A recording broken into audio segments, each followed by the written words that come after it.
Oh, there we go. There you go. My teacher voice will come more than. All right, let me call the May 16th, 2023 River Trail School District 26 Board of Education meeting to order at 7 o'clock p.m. As a reminder, please turn off or silence all electronic devices. And could you please rise and join me in the Pledge of Allegiance? There's a flag behind you. I pledge allegiance to the flag of the United States of America and to the republic for which it stands, one nation, under God, indivisible, with liberty and justice for all. Okay, Mrs. Johnson, could you please take roll? Here. Camardo, Here. Friedland, Here. Grimpy. Here. I am here. Pfisterer Here. and Ronstadt. Here. We have a quorum. Thank you. Next up is the consent agenda. Looking over the consent agenda, are there any items that any member would like to remove or further discuss, or a question of clarification? Okay, hearing none, I'd like to entertain a motion and a second to approve the consent agenda in its entirety as presented, which includes the following: the Board of Education meeting minutes for April 18th, 2023, Board of Education closed session meeting minutes for April 18th, 2023, Board of Education meeting minutes for May 2nd, 2023, our personnel report, our actual payrolls, bills, and checks, press policy packet 111, 8th grade graduates, and consolidated district plan. So moved. Moved by Friedland, Second. second by Ronstadt. Yes, could you take roll? Grimpy, Yes. Friedland, Yes. Pfisterer, Yes. Camardo. Yes. I vote yes. Bianchini, am I saying that right? Yes, you are. Yes. Okay. Thank you. And Ronstadt. Yes. We passed. Motion. Okay, congratulations to all the individuals that were now granted tenure and on your renewals. We're very happy to have you on our team. Oh, yes. Okay, next up is board communications. This is an open agenda for any board members. If you'd like to talk about anything that you've experienced over the district, go right ahead. See, I finally waited to say congratulations to our soon-to-be tenured staff. No, but I did want to say thank you and congratulations. I think it like speaks volumes that we have so many returning teachers that are going to be going on to their fifth year. So I think it's really neat that we have that. And then I wanted to say, we had the Euclid fourth and fifth grade music sharing, fourth grade music sharing, and then fourth and fifth grade chorus, and it was all smashed together in one night. So it was an exciting time for the Friedlands, I can tell you that much, because everybody was everywhere. But no, it was beautiful, and Megan Thompson always does an excellent job. And I don't want to hog everything, but there was a lot that happened like over the past 2 weeks. So there was the orchestra concert at RTMS, and that was with the sixth grade class and chorus.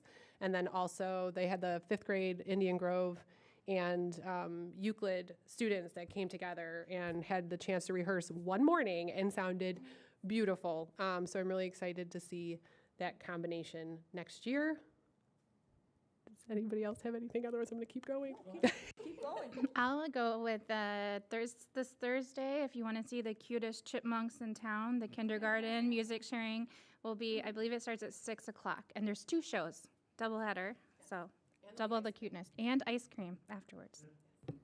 Picked up some awesome flowers at the River Trails Middle School from I think with the PTO, right? Education Foundation. Thank you. So that was cool. Thank you. And then I had one last thing. Yep. The retirement dinner that we had. Just congratulations to all those individuals. The years of service and retirement. So it was really great to see everyone come out and support each other. And it's like one of my favorite events, but it's also, it's a great time, but it's a sad time. So congratulations to everyone who's starting a new chapter. And we've also got some slides of the trip to Springfield, which was the Innovation for Students Advocacy Day. Patty's going to share those. Just 2. That's okay. Heard it was a great trip, so glad that they went, and glad they had a good time. Go ahead, Mrs. Friedland. I'm just gonna monopolize. No, and this is the last thing, I swear. I even wrote everything down so I wouldn't forget it. But this is kind of what I wanted to speak to. I know at Indian Grove at all the schools, honestly, and I know Prairie Trails, just because it's a younger population, may not have as many after-school things just because of age. But I am amazed and floored by how much our teachers and staff members do to make opportunities like this happen. Mrs. Chung, besides for going here, she also ran an Ozobot group in the morning with first graders. And I don't know how many people have first grade kids in the morning, but they can be a lot. And so she did this every week, and Raina had a Lego club. I mean, it's just amazing the opportunities that they have. So I want to say thank you to all of the people who dedicate even more time outside of school to help our kids have these opportunities. You don't mind if we move on now, do you? Yep. Okay. Appreciate that. There was a lot, absolutely. Yeah, no doubt. Next up, we're going to recognize the 7th grade conference champs, the 7th grade girls volleyball team, for being conference champs. Congratulations.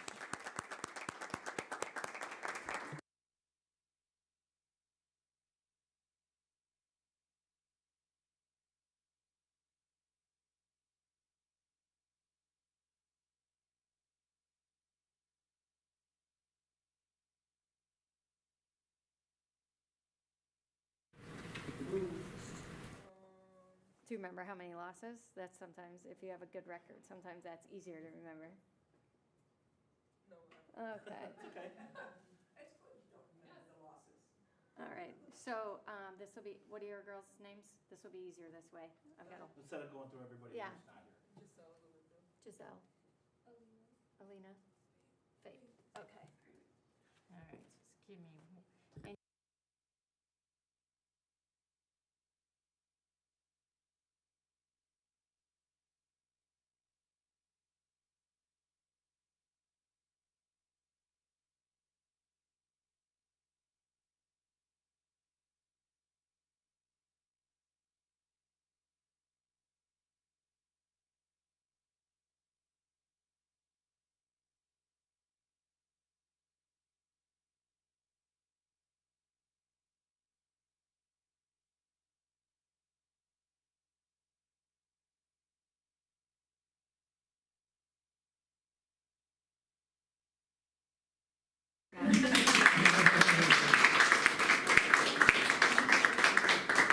For you, and turn around. Yeah,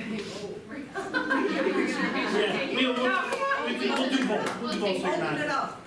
Open it up for the picture. And you are Faith Lee? No, Faith is back there. Faith Lee, sorry.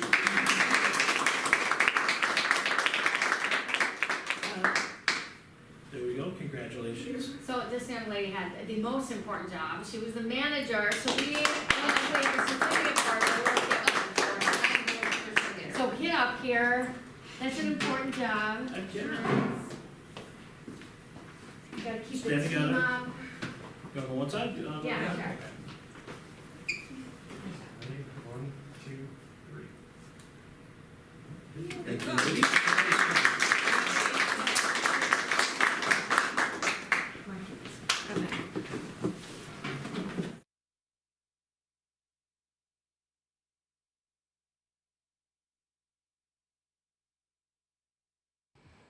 We also want to recognize we did receive a donation from Jim and Pam Williams from the Meredith Williams Foundation. We had a $500 donation earmarked for our TMS Athletics PE Department in honor of Coach George Keene. So thank you for that. Are we taking? Okay, we will take a 5-minute break. We've got some goodies for the volleyball players. Help yourselves, grab some snacks, and enjoy a couple minutes before you want to run out of here. I mean, you're welcome to stay, but We can get more pictures. we can get, yeah.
All right, so we're going to continue the meeting at 7:16. We're going to join in with RTEA comments.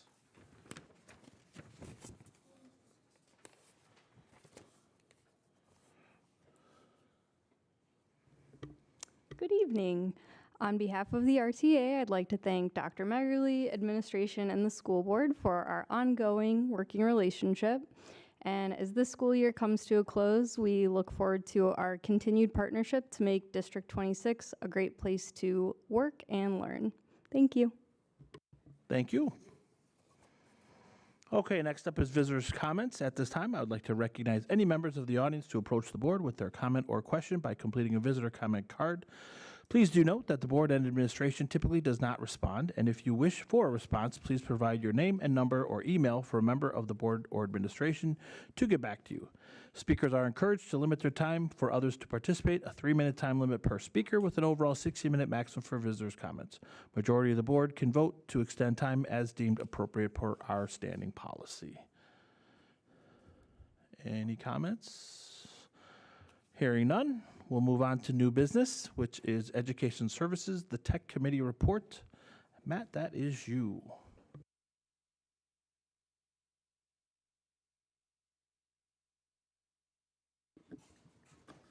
All right, good evening, everyone. Dim me? Too shiny? All right, so this is going to focus on some information for you around the Tech Committee and what we've been doing this year. Let me click. Oh, too far. Sorry. So we are made up of stakeholders throughout the district, as you can see, so from all of our schools as well as the district office, hoping to get more representation next year from our middle school. Our committee meets regularly to have dialogue, to discuss, and to make decisions related to technology, so everything related to technology in the district. So I'd like to share some of the things that, a lot of the important work that we were able to accomplish this year. So we began our work this year by examining and revamping the vision of the Technology Committee. So the previous technology vision was written almost 10 years ago, and we wanted to ensure that this vision still aligned with what our strategic plan was and our goals for the district. So my committee first met in small groups, and we reviewed our district strategic plan, the equity statement from the board, and we wanted to make sure that we pulled phrases and keywords from that we could pull into our vision, because it's important work that we're doing. Next, we consolidated some of the words and the phrases together, and then we helped define those. We wanted a shared understanding or meaning for those words and what they meant in our vision, so everyone kind of defined what those words meant to them. Finally, we worked to compile them into a vision statement. And so here's our vision statement for our committee. So River Trail School District 26 is committed to promoting a safe, collaborative, and equitable personalized learning environment, empowering all stakeholders to be innovative and responsible global citizens who thrive in this complex world. Long statement, but there's a lot built into that, and we're doing a lot with technology and innovation. However, we didn't quite hit everything we wanted to with our vision statement, so we put together some belief statements. So these statements also encompass all the great things we're doing in our district related to technology and innovation. So I will not read all of them, but you can read them if you want to.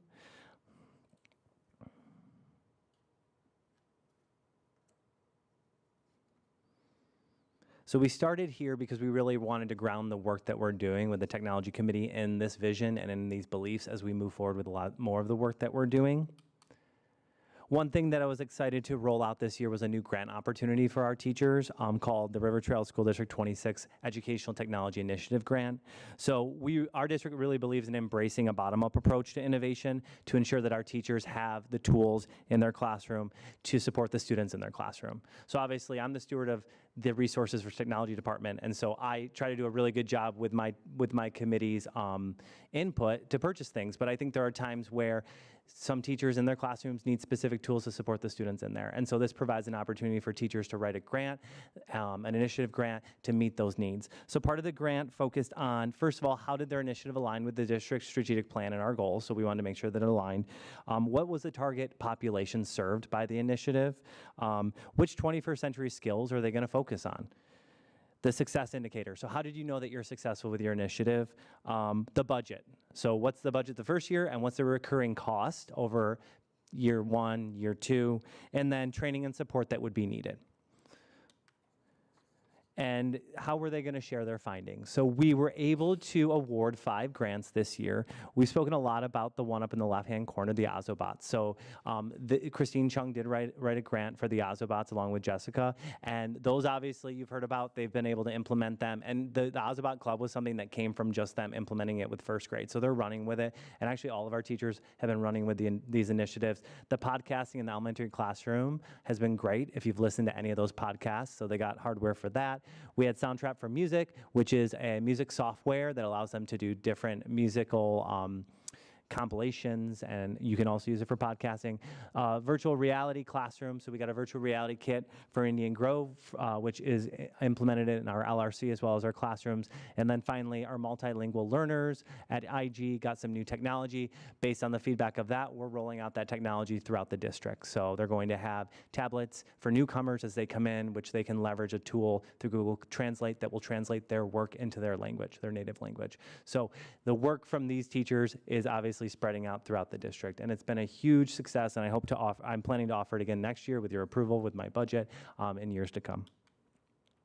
Next thing we focused on was a parent night. So we collaborated with Prospect Heights School District 23, and we held a parent night focused on internet safety, most specifically for parents and for families around how to mentor their children rather than monitor their kids as they encounter and master new digital tools and digital experiences. We brought in a guest speaker, Dr. Devora Heitner. She's the author of the book Screenwise, Helping Kids Thrive and Survive in Their Digital World. She's also writing a new book now. She lives in Skokie, so she's local. The presentation was well attended by people from our district. Becky was there and she was able to attend it, and it provided the audience members with some real practical advice and tips. I was looking around, people were taking notes because she gave a lot of good resources and tools that you could go home and talk to your kids about when it comes to screen time and mentoring kids through the technology that they're experiencing today. The presentation is available for our families to watch on demand on our district website as well, and we hope to offer another parent night this next year for our families. The Illinois Digital Educators Alliance, which was formerly the Illinois Computing Educators, is a statewide nonprofit organization who's played a vital role in supporting technology integration throughout the state since 1986. Each year, IDEA is what they're called, hosts IdeaCon, which is a 3-day national conference. It's here in the state in Schaumburg, and it brings together thought leaders and presenters and educators from all over the world to Schaumburg. I've had the opportunity to present there for the last 7 years. It's a great learning opportunity when it comes to innovative ideas with technology. This year, I provided to the technology committee opportunities for them to apply to attend for 1 day. Based on the applications, they had to share which sessions they were going to go to, how they were going to share that information with their staff. So there was some accountability there. And the members who are listed here were the ones that were able to attend and bring back new ideas to their schools and integrate it that way. A lot of the work we did this year was focused around the computer literacy skills continuum. So the committee met many times to work on this. This is a continuum that was created by the Illinois State Board of Education, and it focuses on ensuring that students in all grade levels are getting developmentally appropriate education focused around computer literacy. The skills are broken down into 4 categories: the basic operations, concepts and keyboarding, data management and security, internet searching and online databases, and multimedia software applications and collaboration tools. So the committee met, and there are different levels that they're rated in terms of proficiency. So based on the grade level and the skill, it's either a beginning skill, a developing skill, or a secured skill. So what we did this year, where we were looking at the continuum, and our committee met, and we kind of evaluated, are we where we should be? What resources are available that we can implement to ensure that we are meeting the needs of our students when it comes to these skills? I'm going to be meeting with more of the middle school this summer, and we need to continue work on this, but developing how are we going to integrate these skills into our curriculum to ensure that we are meeting them for our students. Next thing I want to talk about is the educational technology software applications. So we have a lot, especially coming off of COVID. There's a lot of great software out there that's available to our students and teachers. It also comes at a cost. So it's really important that we're evaluating this on a regular basis. On average, educational software goes up 8 to 10% every year. So it's important to look at what we're using and leverage what we have. One of my goals as the Director of Technology is thinking about the tools that we have that can meet multiple grade levels, multiple content areas, multiple disciplines, rather than ones that are kind of one-off here and there. So I put out a survey to staff to get some usage of, and we have analytics we can look at, but here's a bunch of tools we have. How are you using them? How often are you using them? And then the committee met to review the feedback, and from that we had really good discussion and dialogue regarding, you know what, maybe we need more staff training around this. Maybe we need to take a look at a different resource. Maybe this one can do it. So I'd like to continue these conversations. I think it provides a level of transparency to our staff regarding what we have, the budget that's available, because they like to ask for a lot of stuff, but I don't think they realize what it costs and kind of what it takes to manage it. So I think that transparency is helpful, and having representation from all schools is helpful as well. The district is using a technology help desk system called Incident IQ. It's also our asset management system. We rolled this out right when I started in June of 2021. It's been a great tool for my team to be able to complete technology help desk tickets from not only staff, but students and parents in a timely manner.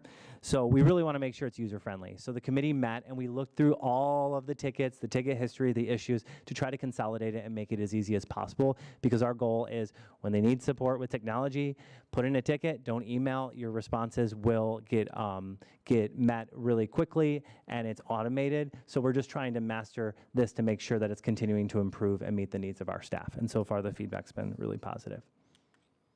And then finally, Innovation Symposium. So the Innovation Symposium is held every August, and it's a professional development opportunity for all of our staff. Our year 1 and year 2 staff are required to go, but it focuses on innovative instructional strategies, practices, and technology tools. So this year, it's going to be August 9th, the 3rd day of our new staff orientation at Prairie Trails from 8 to noon. So part of my committee is planning that right now. So our theme is from smoke signals to chatbots, the evolution of communication and how communication has evolved over time. So we're really excited to bring together breakout presentations from our staff members to be able to focus on the things that they're doing, including a lot of our staff members who were awarded grants through the Educational Technology Initiative grant. So if you're able to attend, please attend that. That'll be a great opportunity for our staff to get together and learn before the school year starts. So with all those great things we accomplished this year, we do have some goals that we'd like to hit for next year. Once again, we'd like to be able to hold another parent night for our families focused on a topic that is really meaningful. We want to continue our work with the computer literacy skills. We want to really focus on digital citizenship. And we've got some good resources, but we don't really have a curriculum district-wide. And we really think it's important for our students, especially considering how much they're on their screens and how much they're in front of computers, for them to understand their digital footprint in this world. So getting a curriculum out there that can be embedded into our existing curriculum district-wide. The Ed Tech Initiative grant, like I mentioned, it was such a success. We're going to be rolling that out again. Staff professional development on a variety of tech tools as well as integration models, and then focusing on our elementary LRCs and makerspaces to ensure that we're embedding more computer science, robotics into those environments, equity for our students. Any questions? Donna.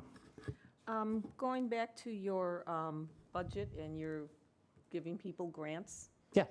how many years is the grant for? Is The it a one-year grant? So most of the grants were awarded for hardware. So it was a 1 year because it's a hardware device that does not need to be renewed every year. We did have a group of music teachers who wrote it for Soundtrack for Education. Based on the feedback of that, Ms. Seifert and I have already talked, and it will probably roll into the teaching and learning budget if it's going to be part of their curriculum. So something like the QSBots? Okay. Ozobots? Ozobots. Sure. Will that continue? Just keep continuing without any funding from the tech department? So those are robots right now that do not require any additional cost. When it comes to the time that those will need to be replaced, that's when we need to look at the initiative. Is this benefiting students? Should this be built into my budget? Should it be built into, let's say, the Euclid budget, because that's the school that it's at? So I think it's just dependent on the success of that grant and, you know, whether they've met their success indicators. Okay. Thank you. Mm-hmm. very excited for your symposium. That looks really like a interesting topics. Thank you. So it's a great Yeah, way to we'd- frame it, and the chatbots and AI and things are changing the world really fast right now. Yes, they are. And it's really important to learn how to leverage and incorporate those tools rather than to be afraid of them. I completely agree. So we plan to have some fun with ChatGPT while we're there, to expose our teachers to it in a safe environment, and to try to control the narrative so that we're not scaring them, right? Like it's a great resource, and how can we leverage it, students and teachers, to benefit what we're doing already? So I just have like a housekeeping kind of question / maybe suggestion. Do we send out any reminders to our parents that that you recorded the parent night and that they can watch it even though that happened in February? Yeah, so Ben shared it out with families, and so yes, they're aware. A reminder would not hurt that it's out there as well. But yes, it That's was where I was going it was with it. shared. Yeah, that's yep, all. a reminder would be great. That's a great idea. Great. Becky? Yeah, I guess in response to that, like the parent education night, I thought the speaker was just great and did meet your goals, because she was really talking about, as a parent, giving your kid a cell phone or even being online. It's scary. You can't prevent it from happening. It's just going to happen. So how do you teach them to be a good citizen? And a lot of what we do on our phones and computers is like siloed. And so our kids don't actually see us interacting on our phones. So you have to like literally say out loud, I am making a doctor's appointment, like showing them how to do things. So I think sharing her presentation again would be helpful. Putting a link to the book. I thought her book was great, and she has a new one coming out. I think it'll be equally interesting. But good job putting that together. you. I thought it was great. Yeah, her big message was to mentor kids, right? And that's a big belief of mine, and that goes back to digital citizenship. We can't block them from everything. We can't monitor what they're doing. They're smart. They're probably better with technology than we are. So they're going to find ways around it. It's teaching them and mentoring, like Becky said, hey, I'm doing this for this, having those honest conversations with your kids. So I agree. Our presenter was great. We hope to have somebody next year who's just equally as good and focused on similar relevant topics. Great, nice job. Yeah. Oh, sorry. That's okay. I just wanted to say thank you so much for all of this information. Just being new to this and seeing everything that you're doing is really, really helpful. Just in reviewing, obviously the budgets and seeing what's going on in the school. So particularly I enjoy the term digital citizenship. So I no longer have to tell my son, just get off the phone. Yeah. I can say, are you being a responsible Digital citizen. right at this Yeah. moment? I do appreciate that. But thank you for all of your work and your creativity in that. Thank you. Thanks. All right. All right, business services. Dr. Schuster, you are up.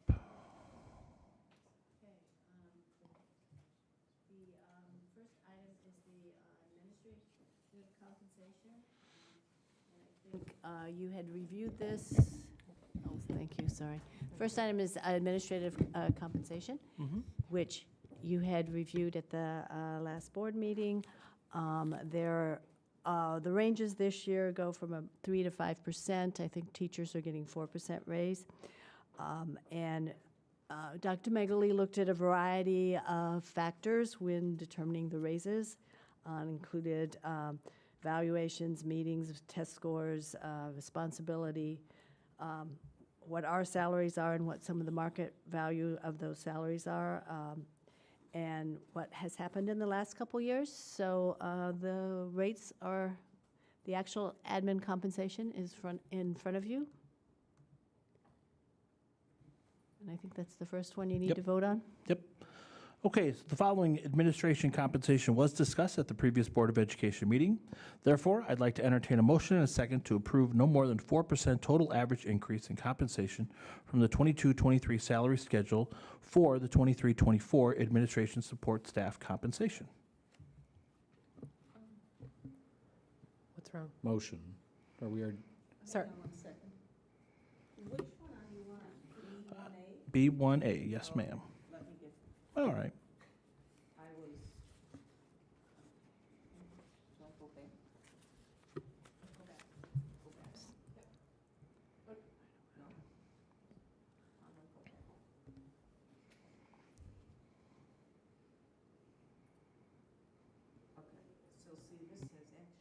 It does, sorry. There you go. And Robert. Okay, I'm ready. Can I get a I'll second? second. Moved by Ronstadt, second by Friedland. Okay, Would anyone like to discuss it? this is the admin. No, Okay, Mrs. Johnson, could you please take roll? sure. Camardo, Yes. I vote yes. Ronstadt, Yes.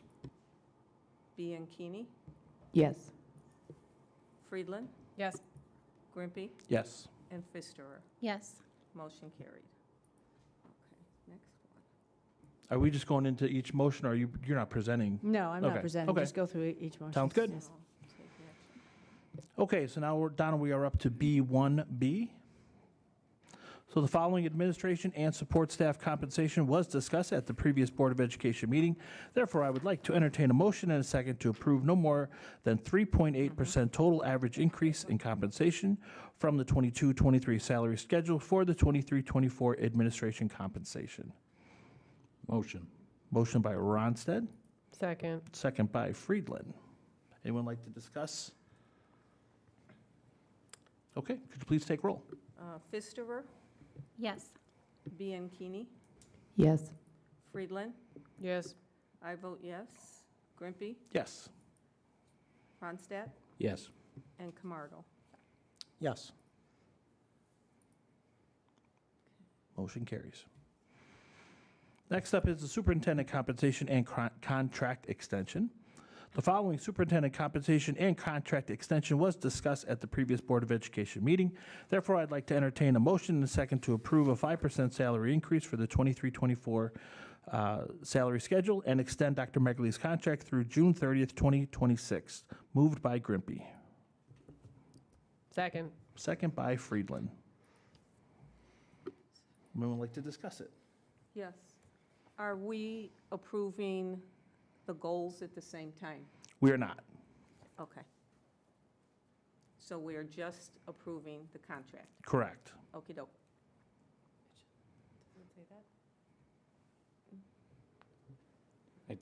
I want to say too, just thank you very much for your service, and we're really glad to have you, and excited to have you for another year. Thank you. Hey, it didn't pass yet. Well, then you're at least here for 2 more. Thank you, maybe? Could you please take roll? Sure. Camardo, Yes. Pfisterer, Yes. I vote yes. Ronstadt, Yes. Friedland, Yes. Bianchini. Yes. And Grimpy. Yes. Do I thank her now? No, there's- Oh, darn it. Okay, now are you presenting anything for the stipends? Just a 1 minute summary. Please do. Okay. Euclid, Indian Grove, and the middle school are making changes to the clubs that they're offering.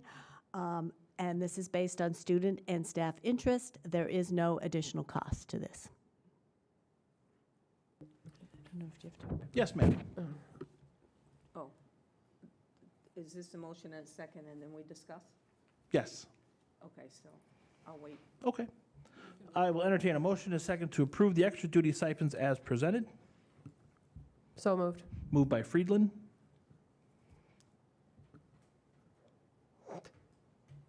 Just yell. Second by Camardo.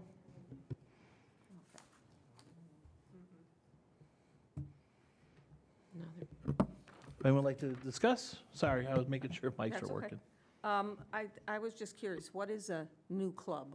It says that the money is coming from the new club fund. What is that? And when we did the last contract to make the clubs more flexible for the principals and their staff, we had a pot that would be, before it was mini clubs, now it can be new clubs. So if one club doesn't take off, they can use that pot of money to fund a different clubs. So they're not actually, it's no more extra duty money, it's just changing what they're doing. Change your name? Yes, Okay, change got it. Thank you. So, yeah, actually I do, because I thought that when we went through the contract that unless they were requesting more money, that that the principals were then going to be in charge of this and that we The- wouldn't, is this just to they approve are, just the just- funds? Or Yeah, what are we? it's, we didn't make it clear in the contract that if the extra duty committee had some changes that the board didn't need to recommend it anymore, so it's just kind of a formality.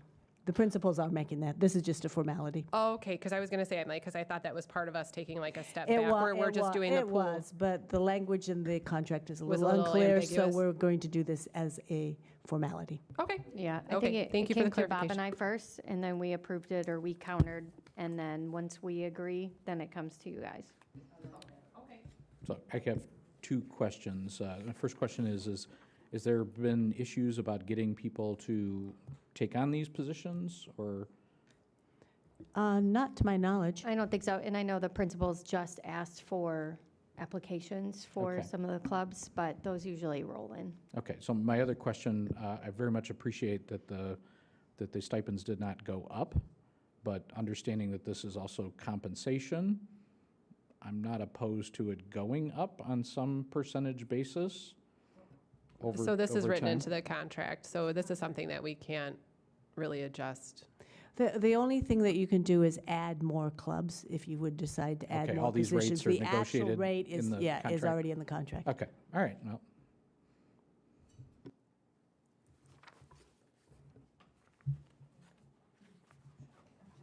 Any other comments or questions? Okay, Mrs. Johnson, could you take roll when you're ready? Sure. Thank you. Okay, Bianchini, Yes. Pfister, Yes. I vote yes. Friedland, Yes, Grimpy, Yes. Camardo, Yes. and Ronstadt. Yes. Motion carried. All right, next up is the transfer of funds. This is an action item. Dr. Schuster, you still have the floor? Okay, the first transfer is from the Education Fund to the Debt Service Fund. The Illinois accounting requires that any debt service be paid out of the debt service fund, so each year we transfer money. We actually did it early this year for most of the debt certificates that we have, but we just purchased the copiers and we're leasing those, so the payment for the lease is being transferred at this point in time. So that's your first resolution. So, yeah, go ahead. Yeah, and we might as well. Motion. How do you Yeah. go back? take action again. Take action. But there's no motion. Hit it again, then get over here for a second. So the actual amount of the transfer is $18,840 from the Ed Fund to the Debt Service Fund. Perfect, okay. Just a minute. All right, I lost it. no, well, Oh, there it is. Okay. let me know when you're ready. Mhm. Okay. I'd like to entertain a motion and a second to adopt the resolution for the transfer of $18,840 from the Ed Fund to the Debt Services Fund. So moved. Moved by Pfisterer, Second, second by Friedland. Anyone like to discuss or have any questions? Okay, Mrs. Johnson, could you please call roll? Yes. Camardo, Yes. Bianchini. Yes. Friedland, yes, Pfister, Yes. Ronstadt, Yes. Grimpy, Yes. and I vote yes. Motion carries. Okay, the second transfer, we had planned as part of our capital projects funding to transfer money from the operations fund to the capital projects fund. It was in the budget. So this is a resolution to transfer $3,316,650 from the operations and maintenance fund to the capital projects fund. All right, so I would like to entertain a motion and a second to adopt the resolution to transfer $3,316,650 from the Operations and Maintenance Fund to the Capital Projects Fund. Moved. Moved by Pfister, second by Ronstadt? Okay, sorry. Thank you. Pfister and Ronstadt, please. Does anybody have any questions or comments? No. Okay, could you take roll, please? Sure. I vote yes. Friedland, yes, Pfister, Yes. Camardo, Yes. Ronstadt, Yes. Bianchini, Yes. and Grimpy. Yes. Motion carries. Okay. Next up, the middle school LRC pilot classroom furniture. And LRC furniture. Yes. So to provide an optimal educational experience and as part of our overall capital plan, we identified the need to update and modernize the furniture over here at the middle school, beginning with the LRC and then going to the classrooms. So our plan is to pilot 2 classrooms this year. We've created a plan that creates an environment that supports collaborative and innovative learning, and it also aligns with our educational goals. As part of the process, this process has actually been going on for a couple years. We engage students, teachers, our LRC director, administration. We actually visited a number of LRCs in the area. And then over the last couple months, we've been working on a plan to select the furniture. We wanted it to be designed to promote student engagement, comfort, and flexibility. So it includes ergonomic desks and chairs, collaborative workstations, mobile storage units, and adaptable seating options. Then the LRC, we're planning to do most of the furniture for the LRC. It's movable, so when we do renovate the whole room, we can still use that furniture. The pilot classrooms, we will be setting up 2 pilot classrooms that groups with a teacher and their whole class can come in and try it out and use it over the course of next year so that we can get an idea of how the students and the teachers like it and what the impact will be. So they'll really get to try it out. I think we're moving a classroom in here and using one of the regular classrooms so we can do that. And the teachers and the students will be able to kind of tell us what they think about that. All of the funds for this project will be budgeted in the next year's capital project fund. So we're recommending that we move forward with the pilot classroom proposal and the LRC furniture purchase without the bookshelves. We'd like to kind of look at our collection, start to weed it out, and determine how many actual stationary books. These are the stationary bookshelves. There are some mobile carts for books, but determine that over the next 2 to 3 years and purchase those as we see a need for it. So we are expecting that the LRC furniture, if approved tonight, will be delivered, we hope before school starts, but it shouldn't take too long to set it up if it's after school starts, and the pilot classrooms will be sometime in September. There are some lead times on furniture. The actual recommendation is that we approved the proposed furniture purchase for River Trails Middle School LRC and the 2 pilot classrooms with K-12 at a cost of $163,161.93 for the LRC and $37,405 for the pilot classrooms, for a total of $200,566.93. And we are purchasing this through a purchasing cooperative. It's a new one for us, so would like you to approve membership and purchase through its One Government Procurement Alliance. Okay, let me entertain a motion and a second to approve of the proposed furniture purchase for River Trails Middle School LRC and the 2 pilot classrooms with K-12 at a cost of $163,161.93 for the LRC, $37,405 for the 2 pilot classrooms at a total of $200,566.93, and approve membership and purchase through One Government Procurement Alliance, which is a purchasing co-op. So moved. Moved by Friedland.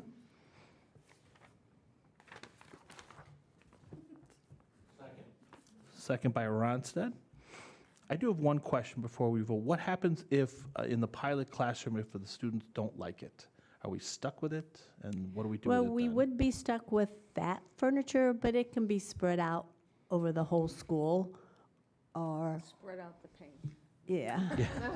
I mean, it's basically just desks and, desks and tables and chairs, so Okay. I think it'll still be usable, even if maybe they don't like it that well, but we can each teacher can get one. Okay. Yes. It says membership. Does this membership cost us anything? No. Okay, and then my other question was, the books that are going to be weeded out, will we be donating those books? I know in years past, we got the books and we sent them off to Africa. I'll let Christy answer that one. Yeah, so the first process we go through, right now Rebecca's been pulling anything off the shelves that has not been checked out in 10+ years. So she's weeded that out. A lot of that was some of our nonfiction collections. So the first step she took was to go to the content area teachers, science and social studies teachers, to see if there was anything there that they could utilize in their classroom spaces, maybe to support a curriculum unit.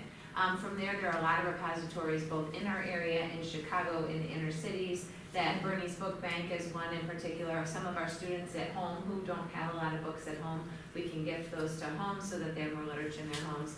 And then there's other places that we can get books as well. I just don't want to see them in a garbage can. Absolutely. Thank you.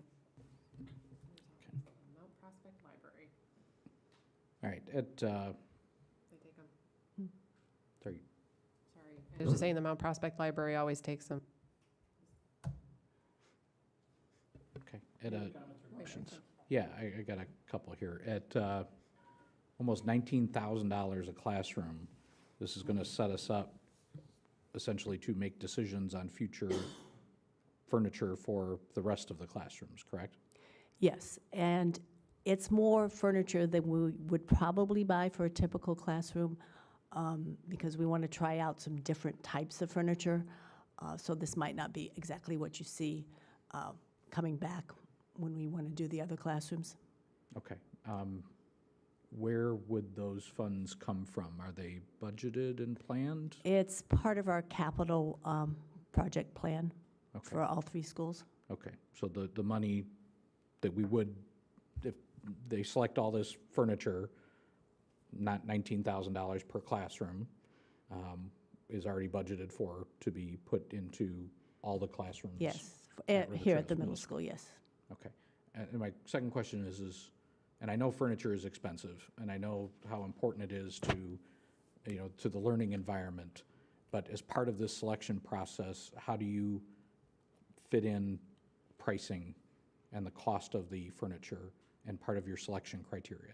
Part of the selection criteria is quality of the furniture as well, because once we buy it, we expect it to last us for 20, 30 years. So we do that against the costs. We did negotiate back and forth. This particular company actually provided all the design services, and in the past, we've used architects and had to pay for that. So we saved quite a bit of money there by doing that. And they're part of a purchasing cooperative that's been bid before. So, there are different brands of furniture that you can purchase. Some of them are better made than others. And that, to us, is a real important factor. They get a lot of hard use, too. So we may not be presenting you with the cheapest chair we could find out there, but it's the, best price for the best quality type Yeah. chair and, Okay. and Yeah, table. no, I just- That's what we're looking at. Yeah, I think that goes with the, And we have a whole team of people, too, that are doing it. It's not just me. You'll notice on the two quotes as well, one of them is one product in particular, and the other one has more of a blend of different types of products. One's Wisconsin Bench, and I can't remember some of the other Yeah. products. For us to look at the quality and the durability, especially of the desktops, and then of the chairs in particular, where the other classroom is most predominantly, is it which is a little higher end furniture, but they will negotiate a little bit more on cost. So we tried to blend the two together in the different proposals to see if the lower cost was just as high a quality, then we could rest assured that would sustain over time. because ultimately this leads to a larger selection yes. process of the furniture. So I guess what I'm asking is in terms of the criteria, just making sure that price is factored throughout. So if you go and you're evaluating two desks and, one, everybody loves the second or the first one, but it costs 30% more, I want to know that there's a factor into that. And ultimately, when it comes to selecting that furniture, I would like to see some of that information, almost like a you know, like you do a matrix in like an RFQ or something. So we can see the selection Yes. criteria for the furniture to, you know, just approve a big spend, because it's going to be a lot of money on the furniture. Yes, it is. But totally gets you on quality, longevity, and the impact to, the positive, hopeful impact to the classroom furniture.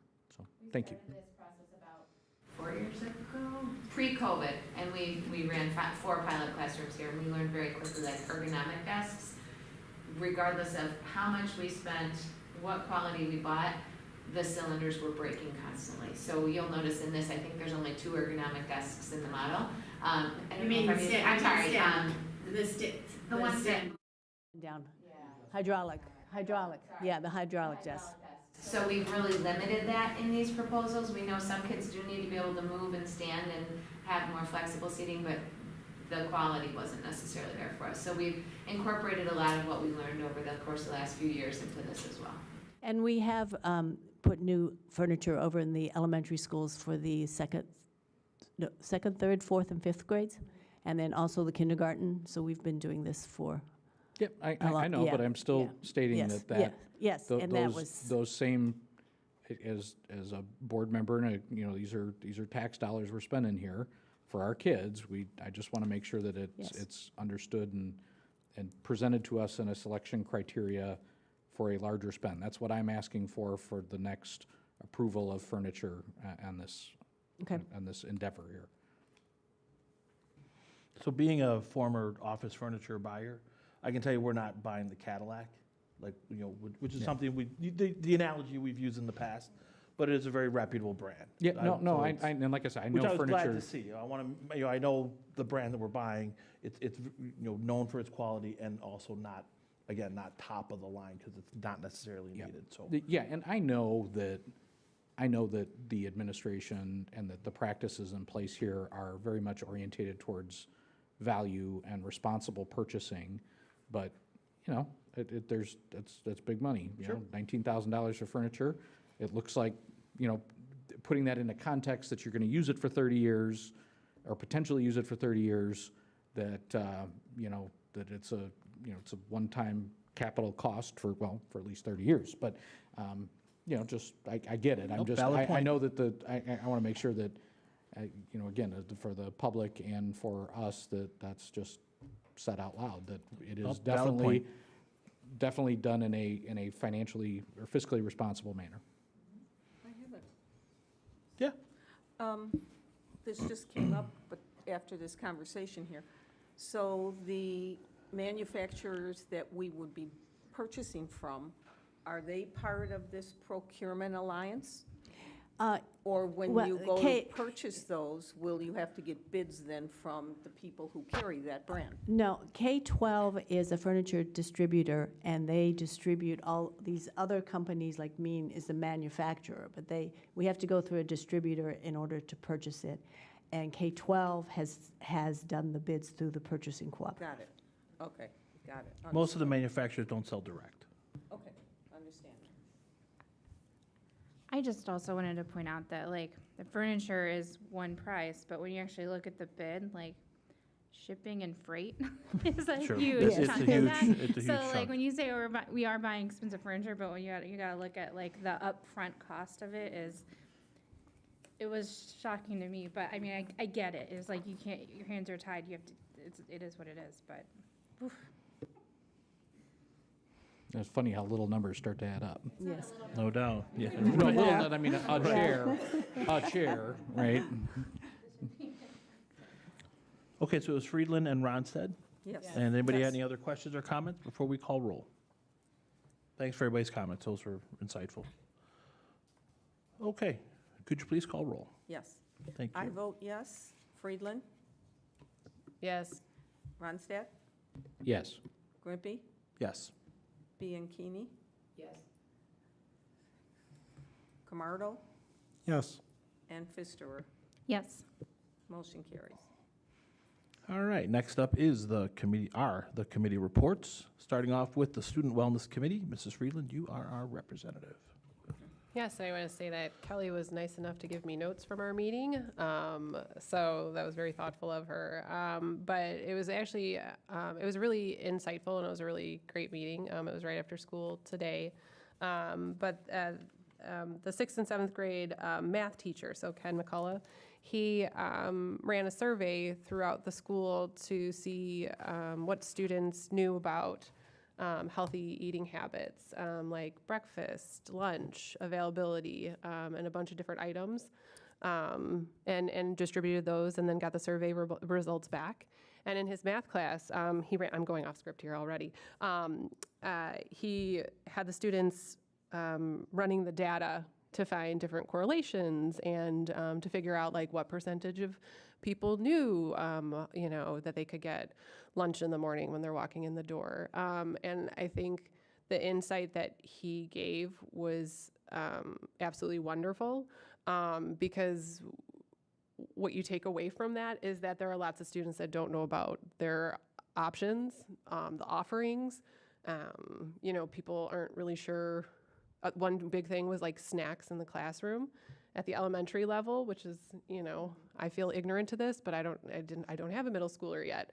So to know that students don't know whether they can eat in their teacher's classroom, whereas like the elementary schools, we have a snack time scheduled so that our kids don't get hangry.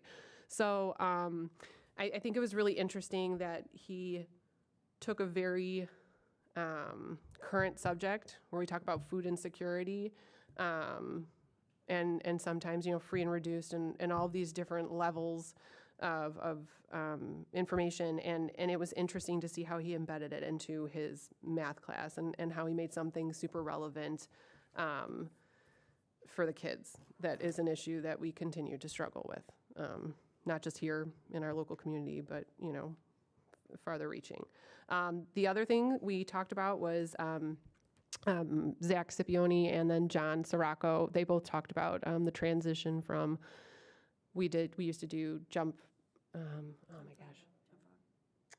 for heart. Jump rope for heart, and it was through the American Heart Association. And this year they made the leap to do something with the Euclid PTC, and they set up Jump into Spring. And what they did was all of the funds that were collected, all of the donations that were collected went directly back into the PTC so that they can offer more funding back into the school. So, I mean, a lot of times there are grants that are written and other items that are distributed back. So that was really great. And then they also said that they'd be, that they would, you know, help individuals kind of do that at their own schools too, if that was something that they were interested in. And then the last item was, we did some group work, and Christy and Kelly set this up. But we talked about nutrition education, nutrition promotion, student wellness, and physical education to hopefully formulate some goals for the wellness committee to see, you know, what do we need to focus on to better educate our students and community. So it was really good, and I thought it was very insightful. Question. So now that we know that the children don't know that they have all these options, what are we doing about it? Well, so that was part of the discussion that we had in our last round. Like, how do we address these issues? And some of it is going to be through knowledge. And I think the neat thing about it was that he also asked his students to come up with solutions. And the funny part was he's like, most of them were applicable. Some of them were, you know, just, you know, free Twinkies for everybody. No, I'm just kidding. But it was, it's a step in the right direction. So there weren't necessarily 100 solutions offered right away, because I feel like a lot of this was exacerbated by the pandemic. And we were we were receiving funding from the federal government to ensure that people could get food regardless of what their status was. And when that went away, I think a lot of things changed, and mindsets haven't quite adjusted yet to catch up to that. So they were talking about making signs just to let students know, like, here are some of the options for breakfast. And I know that they said that they put signs outside of teachers' rooms for, you know, what's allowed and who has They were talking about doing that. That was one of the ideas. They are also forming a student advisory committee to help with some of this too. Well, I would think that it would be part of the student handbook And I think the parents would need to know when they register, pieces of paper that they get when they register, or however you register nowadays.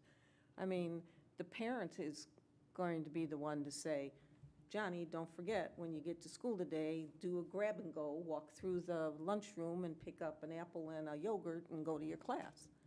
So part of that's got to be parental also, I would think. Well, I think that that's part of the issue that they're trying to address, is that if individuals don't know, or if there's, if it's a stigma, to go pick up the brown bag at the beginning or at the front of school. We were talking about just better educating our students and parents and staff, because it is kind of, you really got to take root in that and making sure that everybody knows. And Kelly has been working with Ben to try to get the word out there to the parents, but we may need to Okay. up that, or, come up with some new ideas. That was part of what we were doing at the end. One of the suggestions, I think, was to get more parent involvement. Well, I know at the high school level, it's called grab and go. And the lunchroom is open, and any student, you come in, you just grab whatever you need, a yogurt, an apple, a drink, whatever, and you just walk to your class. So this way, there'd be no stigma. There's no one picking up a... Well, that's what we do at the breakfast in the morning. But just the fact that you're taking breakfast, Really? maybe, and we don't know for sure. We don't. At high school, they're hungry all the right, time, yes. so they're grabbing and going all kinds of stuff. Yes. And I know at the middle school, they used to have a cooler. Kier had a cooler. We still do. Where you could put your Yes. left, and anybody can, Yes, we still have, that. Okay. That is still there, yes. okay. And he had actually started, Ken started a care closet, I think is what he called it, like for just items that some of the middle schoolers may need, whatever that might be, and snacks were included. It's just making sure that individuals are getting those healthy snacks and the information that goes along with it. It was a really interesting discussion. He's going to send out the data, so if anybody's interested, I'm sure we can ask Lyndall and Kelly. Okay, we will send it to you. Thank you. Just a thought, but I know it's probably on the morning announcements, but like making it a part of the morning announcements, and maybe like making an event at school, like there's like breakfast club. Instead of going to the playground, kids who want to go eat breakfast can eat breakfast together or something. That's a good idea. One of the ideas that came up was healthy, healthy eating, or something along those lines. Yeah, that was one of the ideas, yes. Yeah, we had quite a few ideas at our meeting, and so we're going to focus on maybe a couple goals and try to get those into place. But there are some other things happening besides those goals. Right, that was part of it, is that we voted at the end, the entire committee, to kind of focus on some of the more pressing issues. But education was a big portion of it. Anybody else? I think so too. My son actually participated in Mr. McCullough's class. It was very, very informative, and he came home with a lot of the data, which was really helpful. But I think too, he and his friends also were able to have these conversations. So just the simple fact that that experiment was going on within the middle school brought light to a lot of the, lack of knowledge within the community itself. So just that overall experiment that was done within the middle school really helped a lot. Didn't help our household because we are apparently the only household that eats salad every night. But it was very, very informative for a lot of the students just to hear what was going on. So I know that was also brought up at the meeting as well. Anybody else? Okay, thank you. NSSCO, Mr. Ronstadt, you are our representative. Yeah, so lots going on over there. A couple administrative departures, head of curriculum and one of the principals at Minor. So they'll be looking for some new administrators over there. The transition with Dr. Hackett and Dr. Schnorr seems to be going very well. They're collaborating very well together, and hopefully heading into a relatively smooth transition here. Dr. Hackett's retirement party is tomorrow. It's invite, but looking forward to that. She's was with the district for about 15 years, so did an amazing job stewarding the organization, and looking forward to what's next. We do have a facilities committee that is going to start meeting this summer to start working on some of the longer-term strategic needs for facilities. I know we're completing a more exhaustive study of the facilities now to just get a better idea of what projects lie. So, yeah, going well. Thank you. Next up is Public Relations, which I am the chair for. I just wanted to throw out to the other members of the committee that I'm going to be emailing you in the next couple of days to kind of set up a meeting for early June. We did do our brewing with the board to relative success, kind of. So we kind of just want to develop what our next steps are going to be and the dates and times that we do the brewing with the board. So I'll email you the next couple of days to narrow down a date, bounce it off of Dr. Megley, and then we'll go from there. All right, next up is the President's Report. There's a lot of stuff going on for the 8th graders. Tomorrow is the honors breakfast. We also have on the 23rd their dinner dance. On the 24th is the main event. On the 26th is graduation.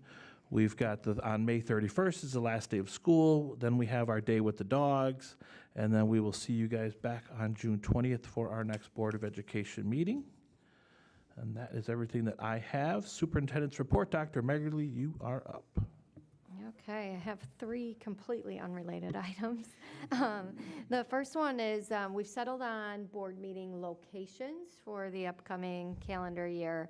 And one thing I wanted to ask, kind of propose, is that since we are traveling, you could see the amount of equipment that needs to go to the other locations. So I would like to propose that when we are off-site, that we maybe record and then post the next morning like we do, rather than live stream. Right now, our average live stream population is about 3. And typically, I actually went and added up the number of views after being posted on YouTube. And we average about 180 views post, upload. So I don't know if we're missing anyone by not live streaming some of those, those off-site visits, but I wanted to put that out there to see if you guys had some strong opinions or thoughts either way. I mean, it's only 3 other meetings because we always meet here. And then we usually, the meeting that would be counted as here is normally around Christmas time when the students perform for us. So we're really only talking about 3 other meetings, just to kind of put into context for everybody. I would just say if we have the off-site meetings on a night where there wasn't a really big popular topic, then that would be ideal. I was going the same route. As long as it's not a topic that is of extreme interest to the community, it doesn't need to be live streamed. Okay, we'll be mindful of that. I mean, we look at the agenda several months ahead and plan for that, especially when we're going to be at the schools. We'll be organizing, the activities there. So definitely be mindful of that. Obviously, you heard this space is going to be the pilot classroom. So that means we will be shifting over into the library for the middle school meetings anyways, which is going to require setup and take down either way. So not a big deal, but thank you for your feedback on that. Just a construction update. We have the roof at Euclid is the first fun project of the summer. And they're supposed to start June 1st. We get out of school the 31st. So Dave Torres is going to be working with Dan over the next couple of weeks and getting out and kind of scoping out a timeline. So we're getting close on that. And I'm fully confident that everything will be done for the start of school. Put that in the notes. And then finally, I did put in my weekly update, just kind of an update on the new contract language for tuition reimbursement. I know that was a little bit of a change, so I wanted to bring it up here to see if there was any questions. So new, there's a cap on the amount that is reimbursed to teachers, so there's a pretty tight process in terms of having to request those funds and submit your coursework. Christy tracks it really tightly so that the requests don't exceed the amount. And then she communicates with Bob, who communicates out with the staff at least like every couple of months, every quarter, and says, hey, guys, we're at 10,000 spent, we're at 15,000 spent. And I think we were at about the 35,000 cap right around January. So now is about the time where that money is getting dispersed and the cycle starts all over again. Question? This is strictly a process thing. Yes. It's not that it requires a memorandum of understanding. No, It's this just was a tightening of changed the process. in the contract. I don't believe there was a cap in the past, so that piece was changed in the contract. So this is kind of just an update on the change in that process. So does this mean that that cap of 35,000 goes for the extension of the contract? Well, each year, it re-ups each year it's annually. 35. Yes, But before, it didn't say how much? I thought I don't we believe did. so. Correct. So, Then I would think this needs a memorandum of understanding, no, that we've capped it at 35. we did in our last contract. So it's in the contract now. There just wasn't prior to negotiations, prior to what we did last year. Oh, my God. Was it last year or the year before? I can't even remember now. They're all blurring Okay, together. so But now, it was, now you've confused me. There- The contract that we've got now has a with them cap. right now Yes, has a cap. did not have a cap in it at first. No, No, no. it did. From the beginning, prior, The prior contract did not have a cap. right. We negotiated a cap in this contract. Okay, That was approved by the union and the board.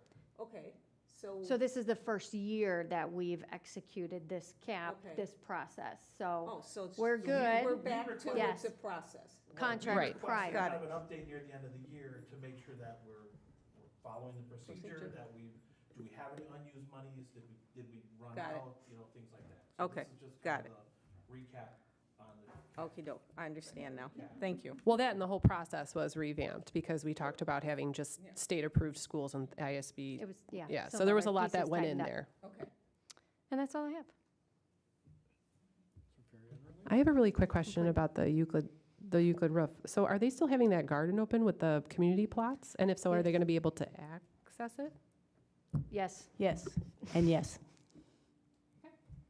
There's no roof over the garden, so No, there's not. I just wasn't sure how, I know you're being funny, but but I just wasn't sure how close they were going to be or if they could access the parking lot. That's all I was. Thanks, Becky. Appreciate it. And the plots are all sold out, right, by the way? Yes, they are. So that's exciting.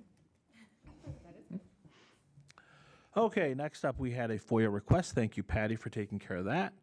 Future topics. We do have a pending topic, which is we did do a save the date for the joint annual conference, which runs from November 17th to the 19th. Housing and registration does open on June 5th, so if you haven't told Patty yet, please do so before the 5th so she knows to register you and book you a room for that. And then next up, we have for future consideration, the RTMS block schedule update, which will be done in our June meeting. Does anybody have any additional future topics to discuss and consider? Okay, hearing none. That's it. We will go into closed session. So I'd like to entertain a motion in a second to go into closed session for the matters of personnel, students, and litigation at 8:20 p.m. So moved. Second. Moved by Friedland, second by Camardo. Also, the board will not be taking action upon exit of the closed session.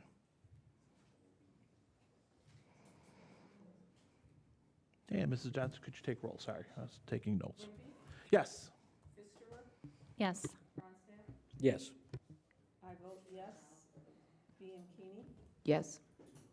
Camardo, Yes. and Friedland. Yes.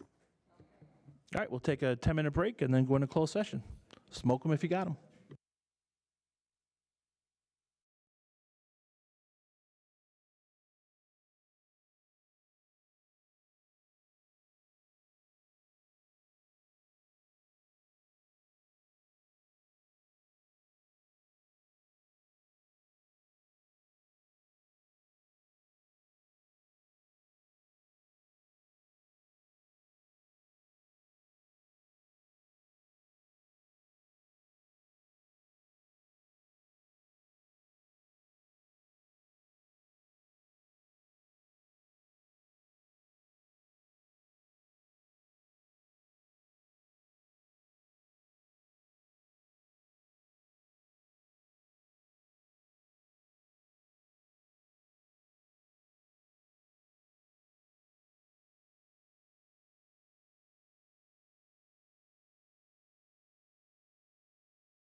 Oh, first.